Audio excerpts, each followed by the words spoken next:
I know that I've interviewed the folks from Rutgers, those nice, very nice people. I talked with Holly and with Alex, and they were telling me about the design of it and the conception of it. Yes. Who did you stand here at the circle and say, this could be something, or did they, or who was like the person that actually said, this needs to be a rain garden? Or was it Wheaton and their problem with the driveway? Well, it's kind of a combination of the three. So Wheaton had a flooding issue here, and they would get a lot of standing water by their entrance gate, and that would go all the way down what I believe they call the gallery. And so it was a safety hazard. It was also causing water damage, and that's a real issue for the infrastructure. So that water there is the same water that was down by the American Glass Museum, because that water, I think I don't want to speak to in absolutes, because I'm wondering if this will take care of that. In very big rainstorms, right, it will flood beyond the gatehouse. Oh yeah, okay. Yeah. So because I've stood in like 6 inches of water by the right by the front of the American Glass Museum. There's some kind of depression there that creates a pool. So, to my knowledge, in the underground piping system, there had been some clogs, and so some of Wheaton's donors and members worked on the underground piping to remove that cloggage, and very generous of them. So they removed the cloggage, so Wheaton started getting rid of some of that standing surface water that they had within the facility.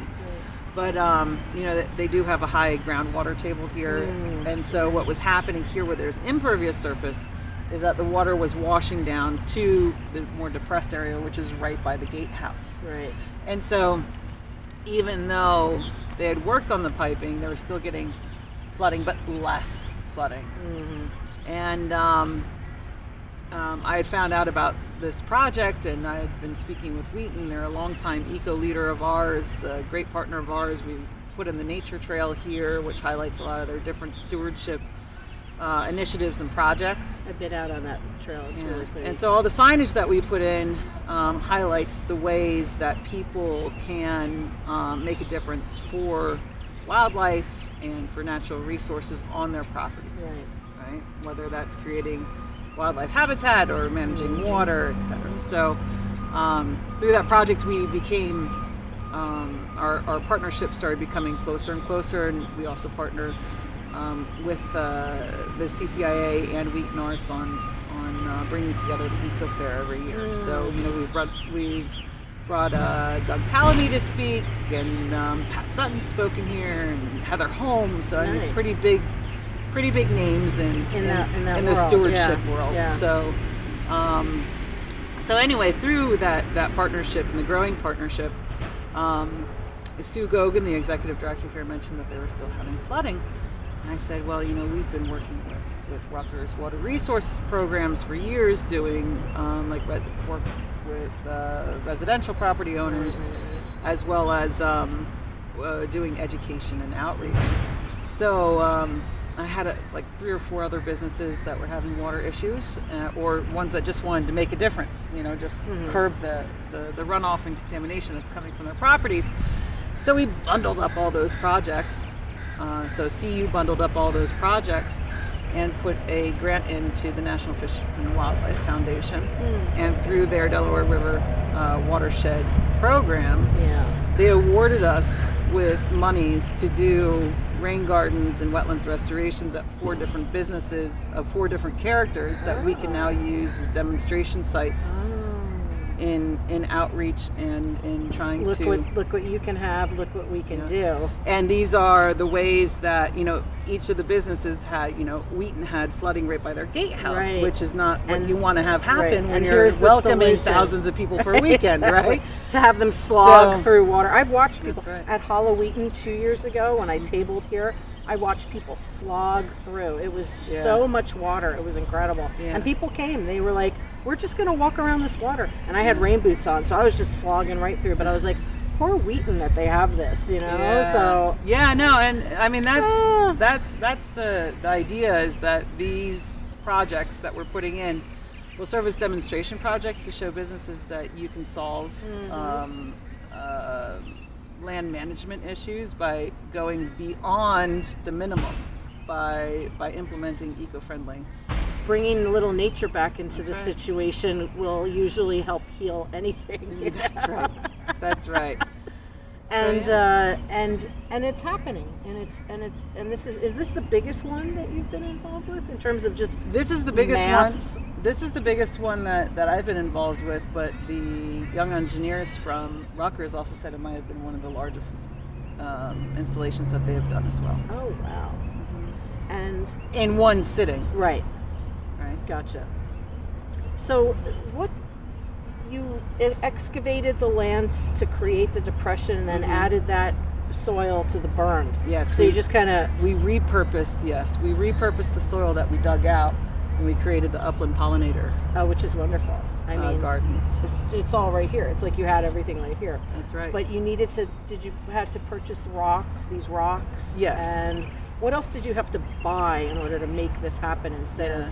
So we purchased rocks, and so we purchased rocks. We also purchased some soil. We didn't, we're fortunate that here we have pretty good soil. It's not Right. rocky like in other places Yeah. where they have to put soil in. Right. But we decided to amend some of the rain garden soil just because we pulled it out and there was a little bit of clay, so we wanted to kind of mix it in. It's too. It'll So get like rock cement. and soil, that's right. Rock and soil came from Dunright, and I think they're still in Millville, right on the Okay. border of Millville and Vineland.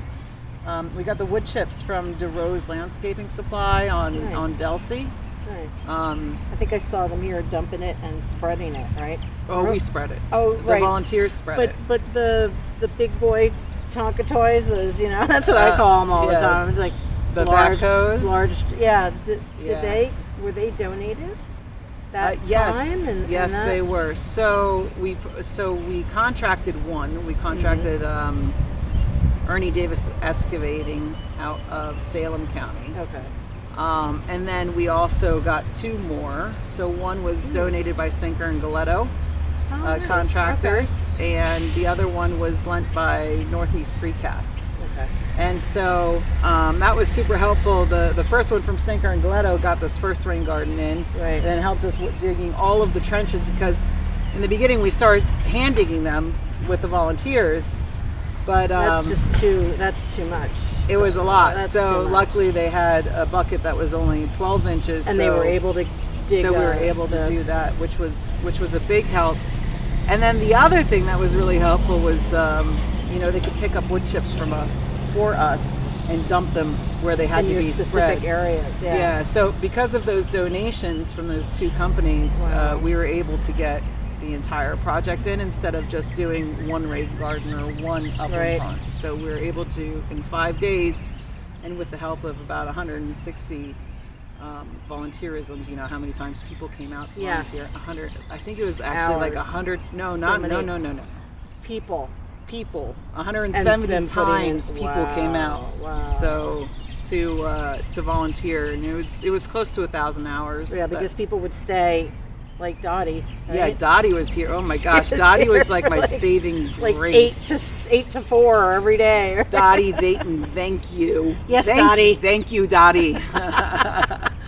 And Peter Galetto. Peter Galetto worked. He was here. Wow. Oh my gosh, every day working that backhoe. Look at working his own backhoe.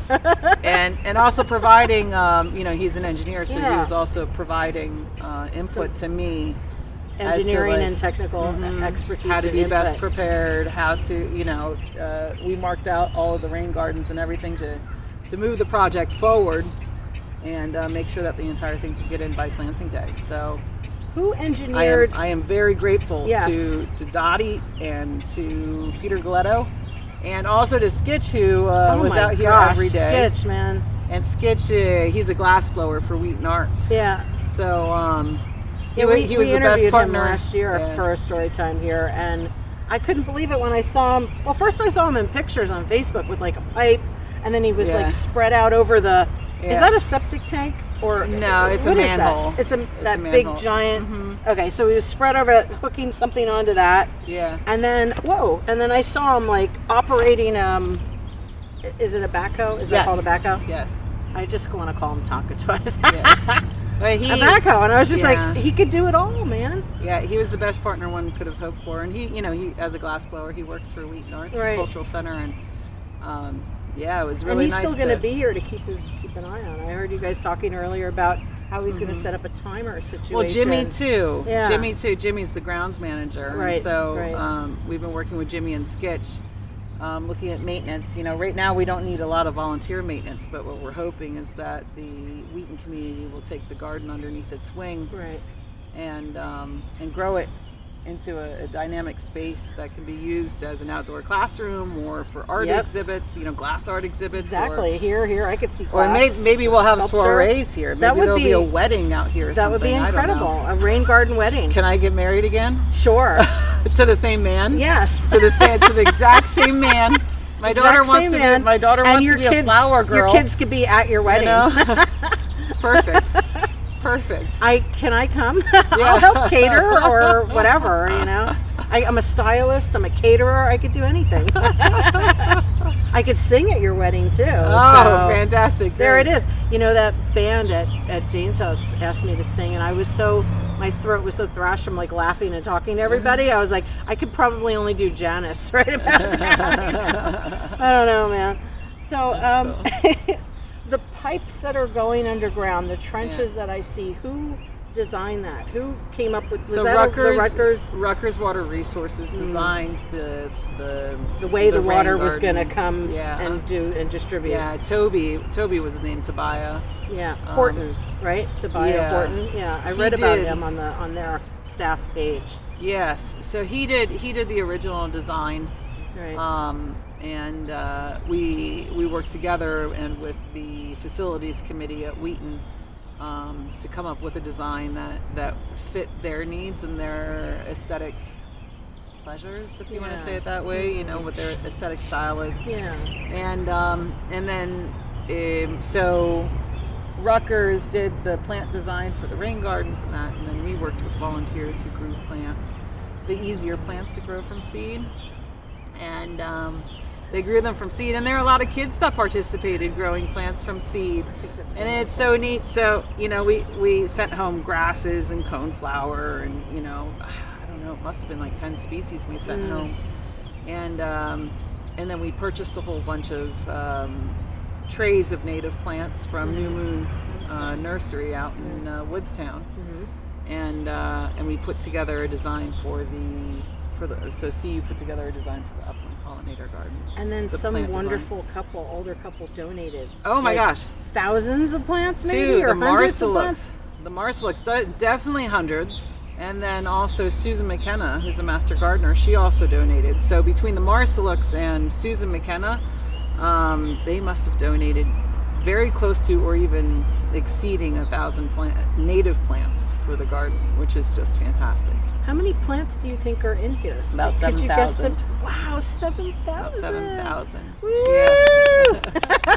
Come and give them love all the time, Grow, babies, grow. And so the native plants have basically been evolving here since the time of the dinosaurs. Right. And, parallelly to the different pollinators and insect species. So there are species like the monarch, and many other butterfly species that depend on one specific plant, right, to lay their eggs on, because then their caterpillars will only eat that one specific plant, or sometimes it's 2 species that they can lay, or 3 species they can lay their eggs on. So it's really important that we provide what's called host plants. That specific plant, right? That specific plant. And a variety of native plants, because those insects have been evolving in this area since the time of the dinosaurs as well. So they've been kind of moving together and changing together. So if we want to support our pollinators, you have to provide them their habitat and their plants. Their communities are in decline. Yes, we need to provide those plants. So if we want to protect our animals, and we want to make sure we have a very rich food web, we need to protect and have very strong communities of native plants for the host plants as well as food plants. Exactly. So that's why we decided to do 7,000 tubelings of native plants. I think it's incredible. I buy milkweed seeds every year and plant them and give them to people. I'm like, please plant these in your yard. Why aren't you planting these? You need to plant these. And I did a whole story time just this past week all about the monarch butterfly and life cycle and what they need. Just know that, we should also be doing the oaks. Yeah. Let your oaks grow. Let your oaks plant grow. An oak.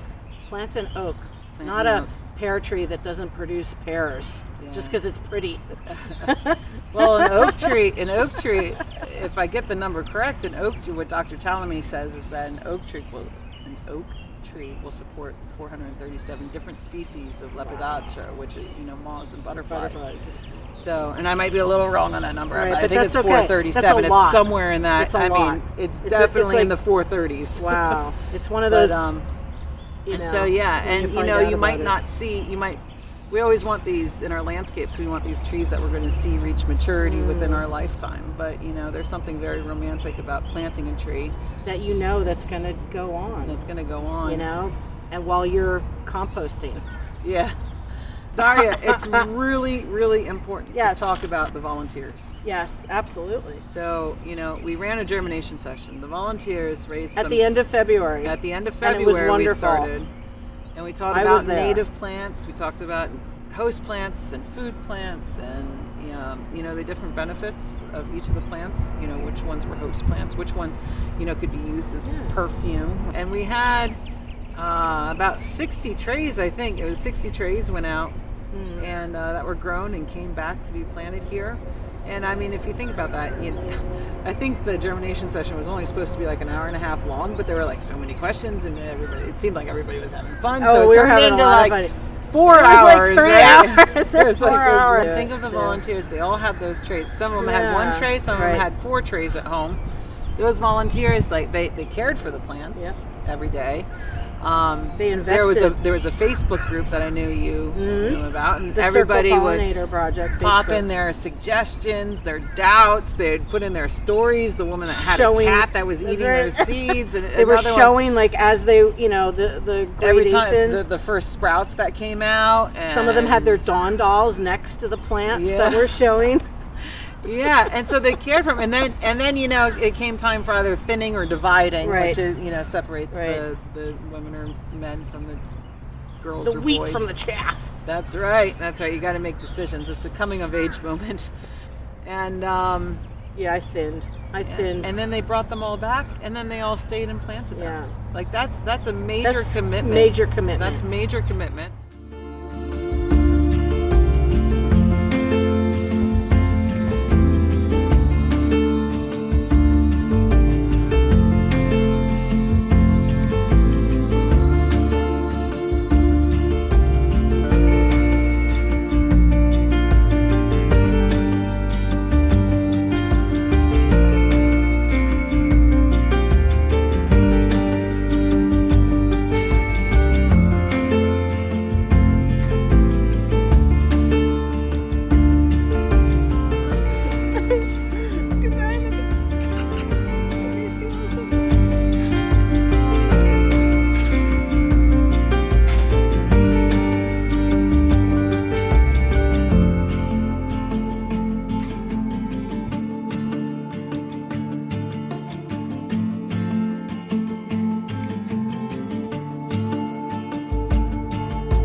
What's up? We're back at Wheaton. Yay! We hope you enjoyed part 2 of what's going on here at Wheaton. We hope you learned something about rain gardens and why they're important. And now we're going to read another cool story. Are you ready? It's called On Earth by G. Brian Karras. Or Karras. However you like to pronounce it. Written and illustrated by G. Brian Karras. And it's dedicated to Brooke and Rick with special thanks to Carl Mayer, whoever that may be. On Earth, we go for a giant ride in space, spinning like a merry-go-round. Yeah, but we can't really feel it spinning, right, because of gravity. We get seasick or earthsick or something. The earth spins on its axis, and it circles the sun in a great sweep. And it takes, how long does it take for the earth to go around the sun? 365 days, or what they also call a year. And then we get a year older. What? I don't understand. We face the sun, its light and warmth as we live our days. Just like sunflowers. The shadows get long as day rolls into night.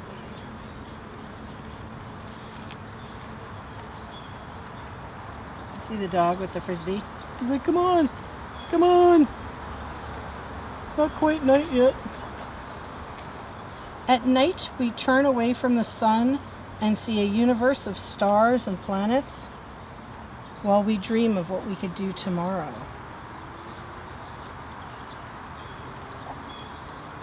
Before I go to sleep at night, I always please ask for another tomorrow. Like, please may I have another day tomorrow? I promise I'll do better. While we spin, we also travel in an orbit around the sun, so that by the time we get back to where we started, we're 1 year older. It's just naming the months, the 12 months of the year. Right now we are in April. Hey April, how's it going? But you're not going to see this until May. Oh, I wish I could turn the page. We're hiring for a person about yay high for a page turner, so please apply at the library. We count months as we grow. In 12 months, a year has gone by. See how that little kid got a little bit bigger in a year? It's also showing the seasons by the tree and its leaves or lack of it.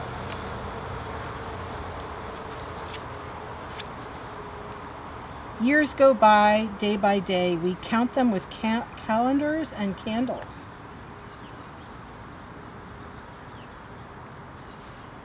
A couple presents too, and a cake. Happy birthday.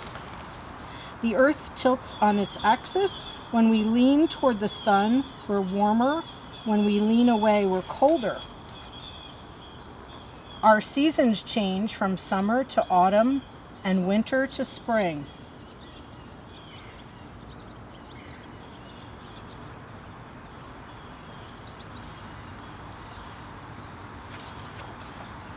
When the Earth's top side leans away from the sun, there is winter above the equator and summer below. So when it's winter here, it's summer in South America and places like Australia. And just the opposite. When it's summer here, it's winter there. In winter, the days get shorter and the nights are longer. And by spring, the days get filled with sunlight and birds and pollen and turtles and leaves and flowers. We spin and we circle, rotate and revolve, but we don't fall off because gravity holds us to the earth. Oh, can you feel it? It's pretty heavy, man. Gravity, what a concept. Gently, slowly, around and around, we hold our arms as we glide through the universe. We hold out our arms. That should have said. We hold our arms. I was like, what is this guy trying to say? We fly through space as night becomes day, summer becomes winter, and years go by. Too bad we can't always just stay like, 7 or 8. The Earth. The Earth is a ball. It is a sphere. There is an imaginary line around the center of the Earth called the equator. The Earth spins like a top. It rotates around an imaginary line that goes from top to bottom, which is called the Earth's axis. The Earth revolves around the sun in a big oval orbit. There are imaginary points on the Earth's top and bottom, the North Pole and the South Pole.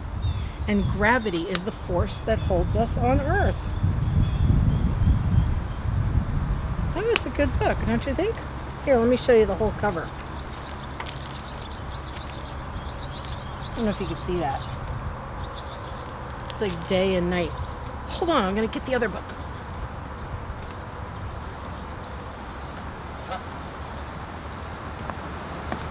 One Well, the story of water on Earth. Now listen, this book is really long. So I'm just going to read one page from One Well. And I think I'm going to start... Alright, I'm going to start here. It's called The Water in the Well. And I'm just going to read a page or two. And if you want to read the rest of it, please come in the library and check it out. One Well, the story of water on Earth, written by Rochelle Strauss and illustrated by Rosemary Woods. And because I always do it, I just want to say, okay, so Rochelle Strauss dedicates this to her Oliver Bear with much love, and Rosemary Woods dedicates this book for Ray with love. The Water in the Well. We live on a watery planet. Almost 70% of Earth's surface is covered with water. The surface water is found in oceans, lakes, rivers, streams, marshes, even in puddles and the morning dew. There is so much water that if you look down at Earth from space, it would appear blue. But there's also water that we can't see beneath the Earth's surface. This groundwater can be found just about everywhere. It fills the cracks in the rocks and the spaces between rocks, between spaces of grains of sand and soil. Most groundwater is close to the Earth's surface, but some of it is buried quite deep. Water is also frozen in glaciers and polar ice caps, and there is water in the atmosphere. Every one of these water sources feeds Earth's one well. And groundwater is 0.61%. 0.61% of all the water on Earth. The major portion of water on Earth is in the oceans. It's 97.23. So since we're learning about rain gardens and recharging groundwater, that was good. That was a good way to begin. So let me see what's going on here just for a second. I want to see if there's a chapter specifically on groundwater. And if there is, I'm going to read that to us because that is what we're doing today. Okay. Yeah, this is good. It's the water cycle. So this is a little bit about recharging your groundwater. Recycling water in the well. The water you drank today may have rained down on the Amazon rainforest 5 years ago, 100 years ago. It may have been steam escaping a teapot in India. 10,000 years ago, it may have flowed in an underground river. 100,000 years ago, it may have been frozen solid in a glacier. And 100 million years ago, it may have quenched the thirst of a dinosaur.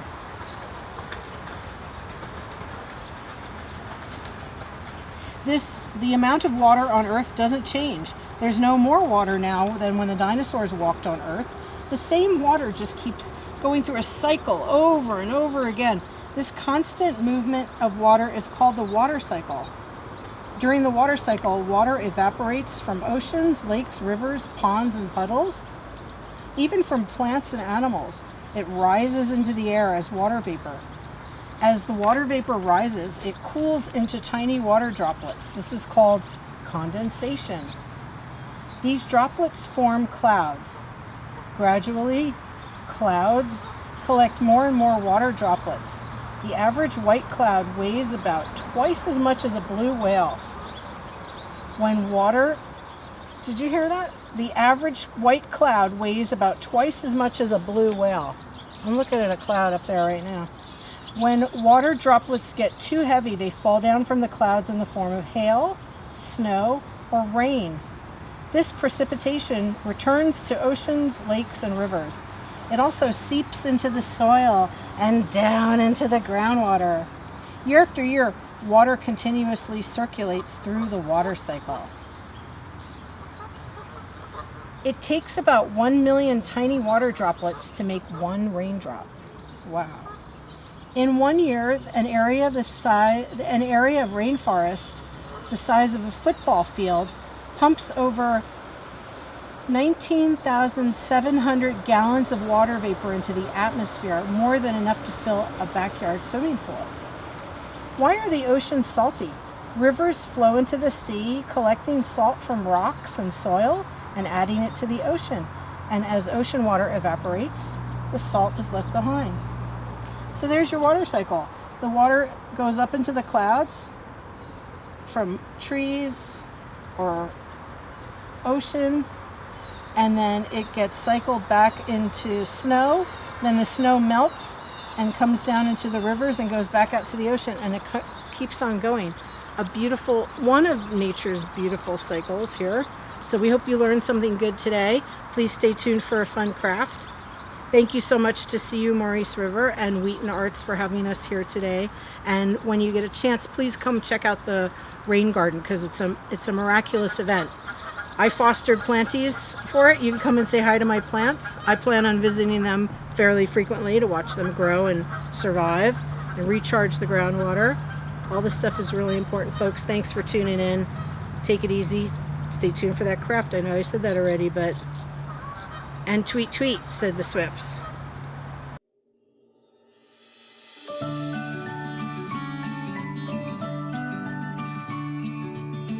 Hey everybody, hello, how's it going? Welcome to Crafting with Miss Adaria, where every day brings a smile to your face.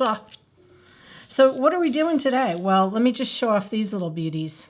I don't know if you remember, if you joined us for Maker's Day, but do you remember when I planted seeds of the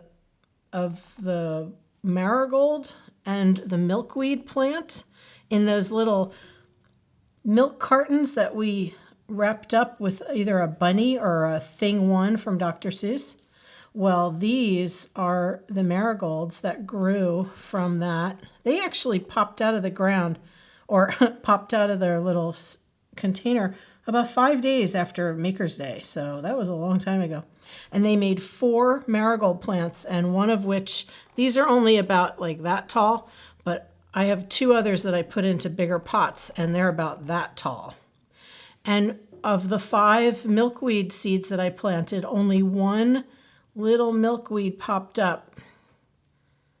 And look how sweet that little milkweed is. Yeah.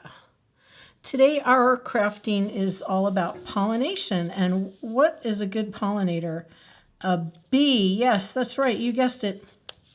And so a bee is a pollinator, right? And you know what pollination means? It means that a bug or a butterfly or a bird or even a bat will come and sip some nectar and gather some pollen from a flower and then move along to another flower. And that's how the flowers make more flowers, is through pollination. So pollinators could be bees, butterflies, moths, beetles, ants, flies, and wasps. And as I said, even birds and bats can pollinate too. So bees are very important because not only do they pollinate, but they make honey. And what would we do without bees? They're our little workforce that pollinates our fruits and vegetables and our flowers.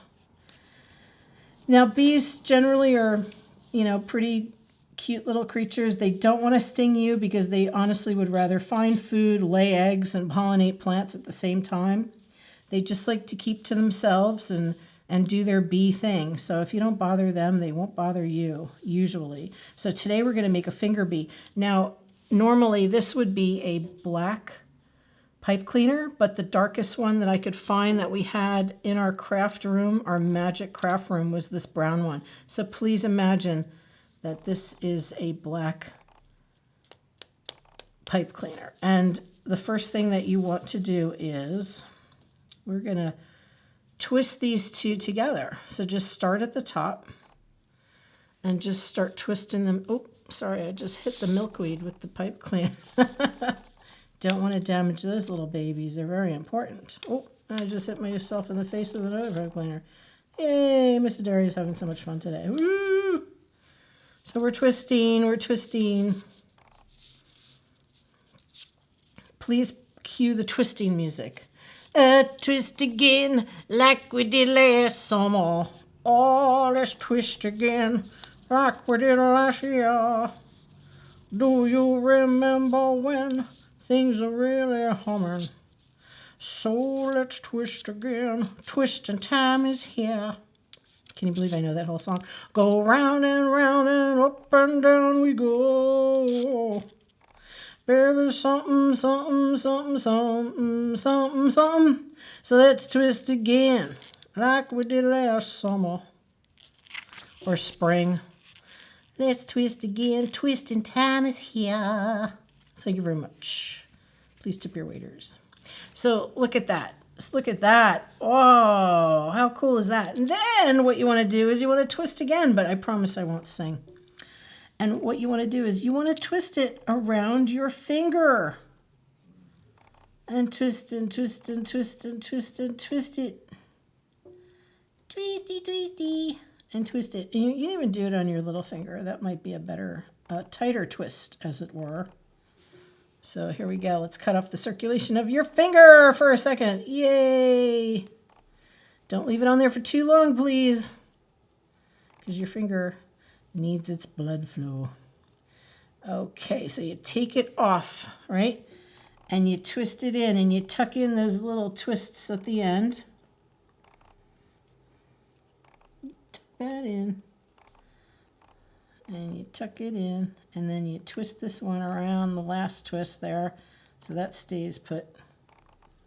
And that's going to be your little bee body. Doesn't that look like a little bee body? Isn't that cute? Okay, bee body, you just hang out there for a minute. Then we're going to make little bee wings out of the white one.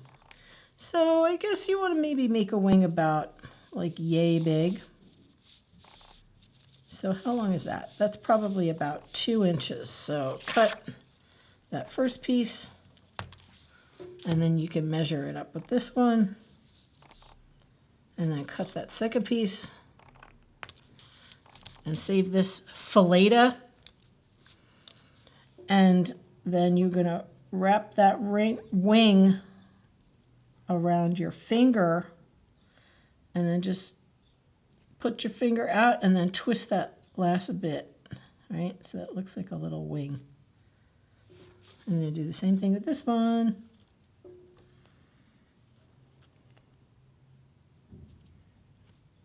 Pull your finger out, twist the ends, be careful of the wire. It's kind of sharp. And there's your 2 little bee wings. And now normally I would glue these, but they are not going to set in time. And since this is a pipe cleaner, it's very forgiving. And there's the cutest little bee you ever did see in your whole life. If you want to, you could wear it as a ring. Use this your bee ring. Oh, there's some nectar. Some pollen. Get it on my legs. Oh, I'm leaving some here, even though I don't really know I'm doing that. And then go back to your hive and make some honey. Yay! Thank you, everybody. We hope you enjoyed your bee craft. Be humble, be kind, be thoughtful, be yourself, but most of all, be outside. A buzz. Thanks for tuning in. Thanks for subscribing. Thank you for watching Storytime. We'll see you next time. And until then, peace out. Miss Adaria says, bye.